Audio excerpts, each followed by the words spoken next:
Welcome to this National Automobile Dealers Association podcast. Thanks for listening. Today's topic is advancing gender equity in auto retailing. Click on the link in the comments to learn more. Hi, my name is Elsabe Hashman. I am the dealer principal within the Hatfield Motor Group. As we know, August is Women's Month, and it's my pleasure to be part of a conversation on gender equity in the auto retailing industry. Joining me are three powerhouse women who share my passion. So let's go ahead and meet them.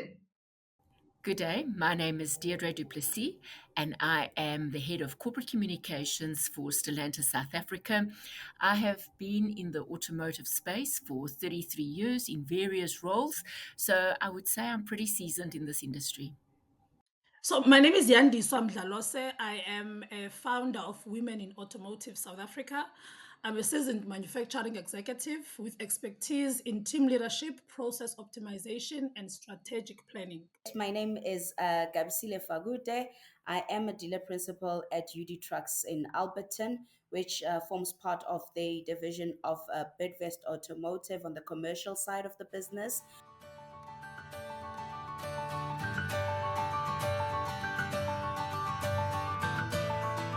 Deidre, if I may ask you, after a full career, do we still have a gender parity issue within the industry, and why? Elsabe, unfortunately, we do. So I've had the privilege of witnessing both the progress we've made as an industry and unfortunately the persistent gaps that remain when it comes to gender parity. There are four key reasons, I believe, for this. One, it's a legacy culture.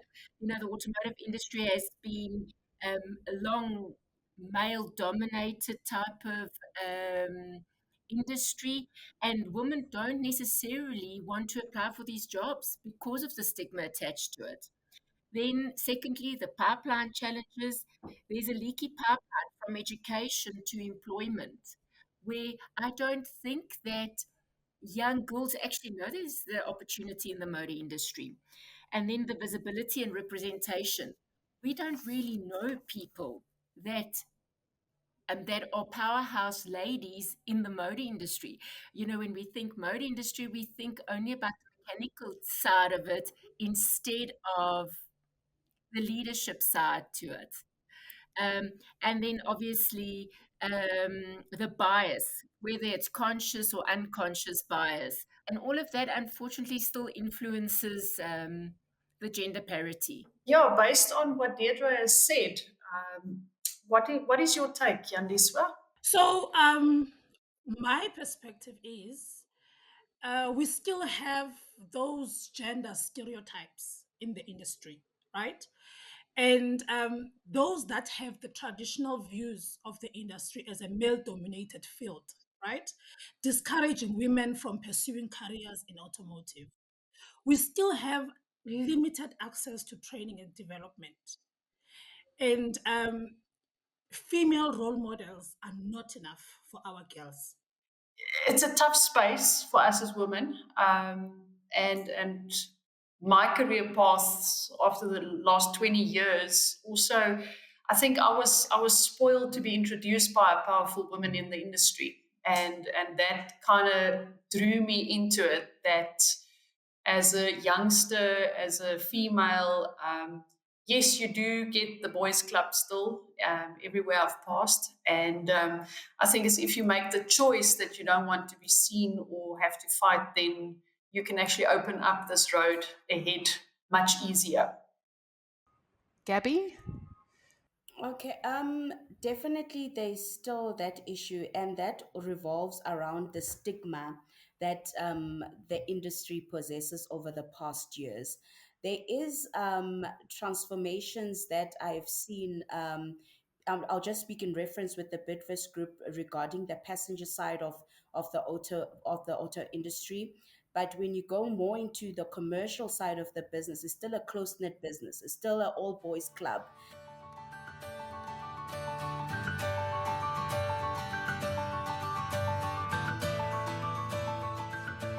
So, given the demands of the retail automotive, long hours, weekends, travel, what advice would we give women considering an automotive career?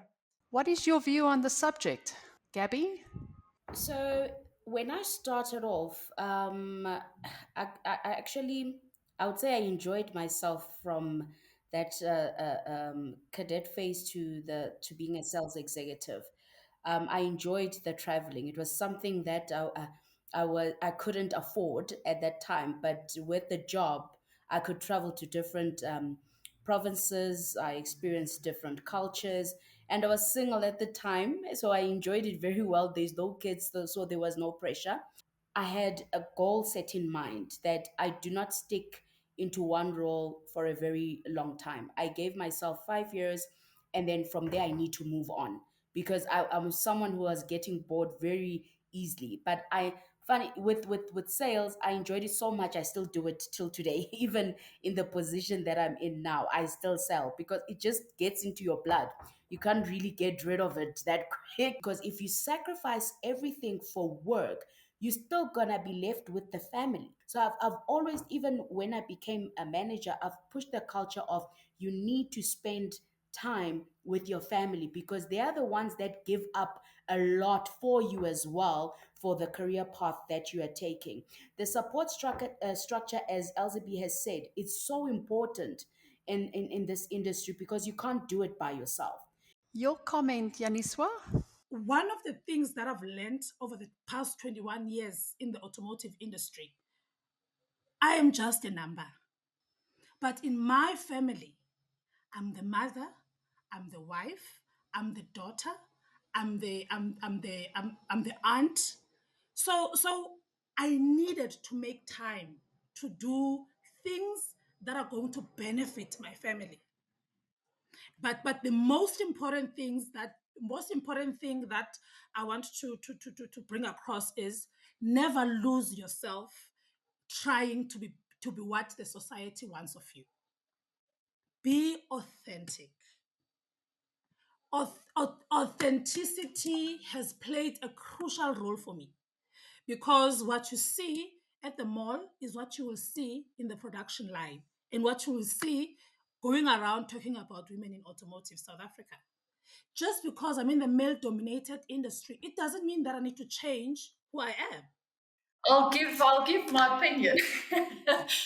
um, either start very early, that you kind of create a foundation of a balance, a fitness, and also when you start forming a family, that your family kind of almost live within you in the dealership environment.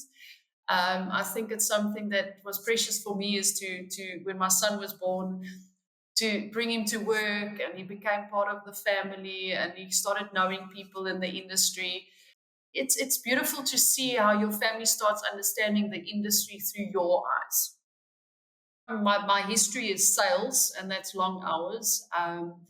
And it kind of forms me into, there was a time that I didn't balance life properly because if you're not at work, you don't earn into your incentives or your commissions. So it becomes a tough space and you also want to fight the floor.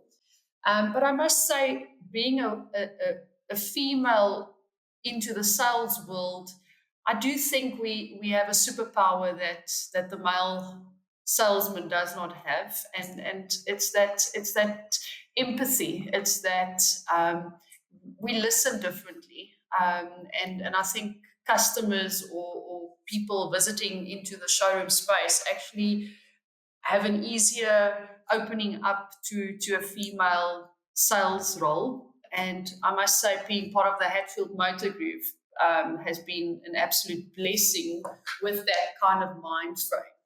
We are very open family in this or organization, and yes, being coming from other groups, it was tougher to balance that.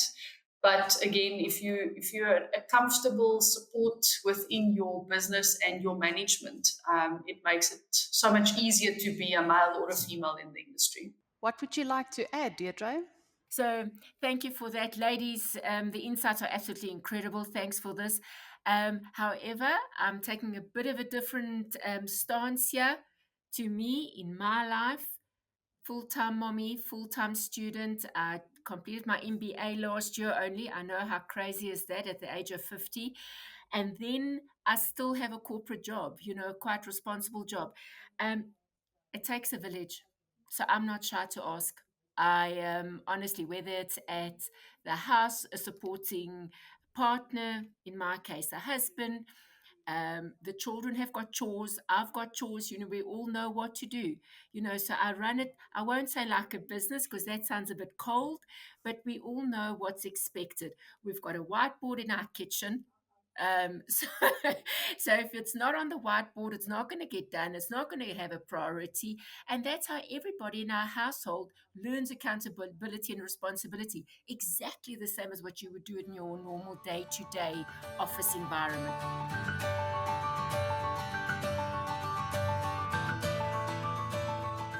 Yeah, so looking at the question, how can we attract and retain top talented women? I think something that I actively try and do is so we've got a program that we do activations on a monthly basis where it's through the voice of self-defense, but actually there's a craziness in an undertone. It's just we're calling something to attract people and women and young female boys, girls, whatever. We invite them to the dealership to come and do it to our workshop, but through that to our engagement, it's a dealership visit in disguise, and we kind of get them to see the dealer floor. We let them experience a little bit of the workshop. And through that, in my business, I'm quite a 50-50 split in terms of male and female.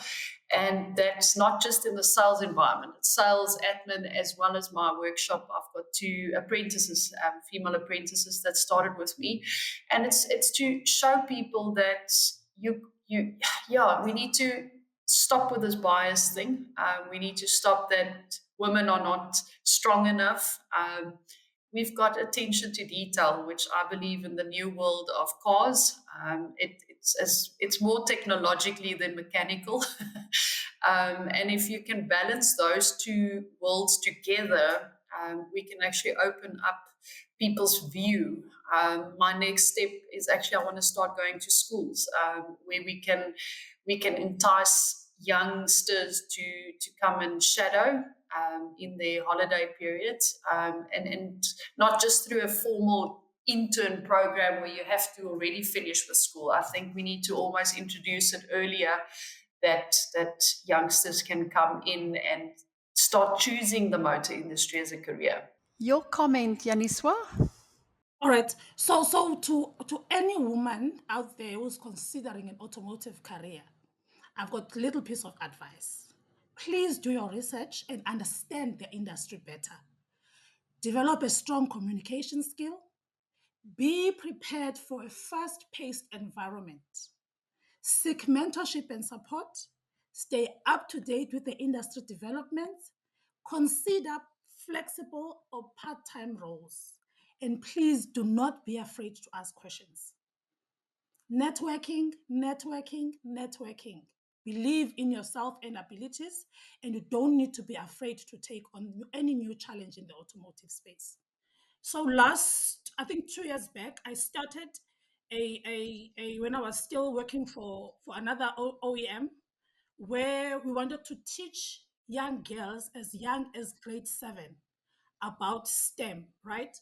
About these subjects, STEM subjects. Because once we start late in grade 9 and 10, already these girls, they know what they want to do. But if we start preaching and giving them the nice things about automotive industry, because it's not all um, grease, nuts, bolts. There's a lot happening in our industry. Deidre? Tough question.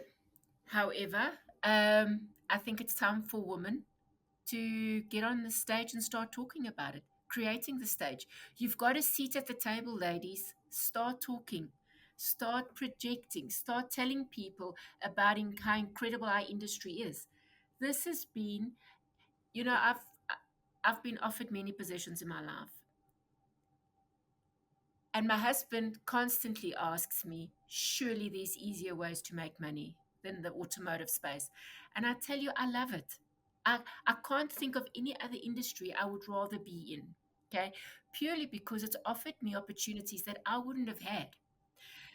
So any opportunity I get, we do quite a lot of work with schools, with orphanages, or people that maybe aren't sure about what they want to study. So we really do a lot of engagement work there and skills development. And that's what I say. There's opportunity. Any STEM type of job you want, any everybody wants to be a manager. You can be a manager in the automotive space. You must just put the work in. Like anything else, it's not going to fall in your lap. And it's very difficult to teach people that. The responsibility lies with yourself as well. Gabby?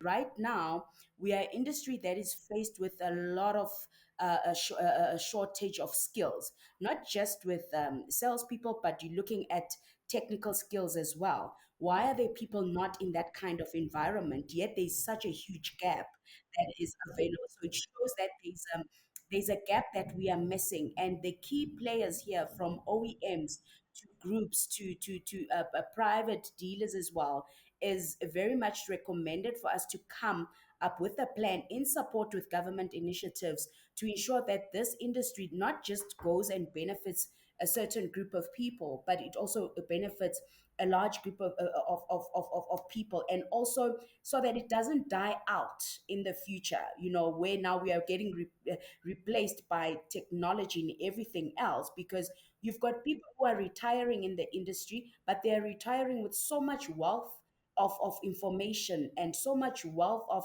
uh, teachings that they could lay down to many other people that are along the ranks. I mean, I had the opportunity to learn from my former DP who has passed on now, who has been like 40 years in the industry. And I've learned so much that has equipped me to where I am today. So imagine if someone also somewhere else is getting that kind of knowledge, and that knowledge gets documented. I think the one thing that we lose a lot of information along the way because it's not transformed to valuable information that can be taught, not just where you become an apprentice or whether you become a cadet, but that can be formed part of our education systems, because we're not just looking at having CEOs and so forth.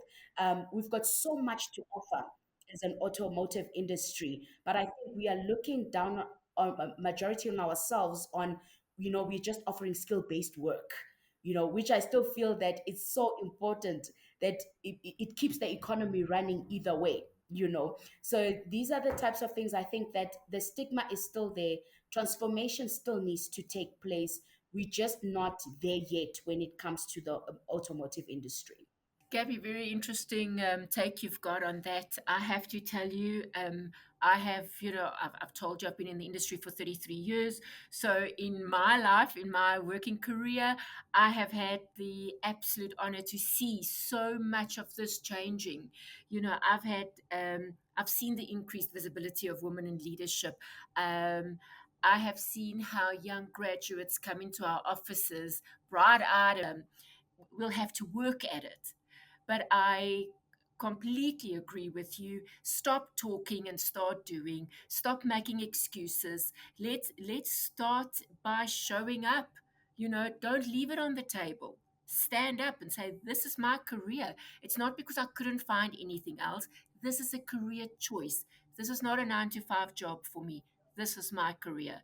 And that's what I want women to walk away with this Women's Month.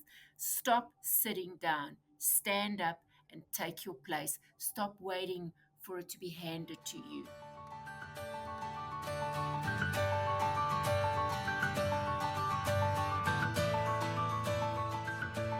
Thank you, ladies, for your thought-provoking input.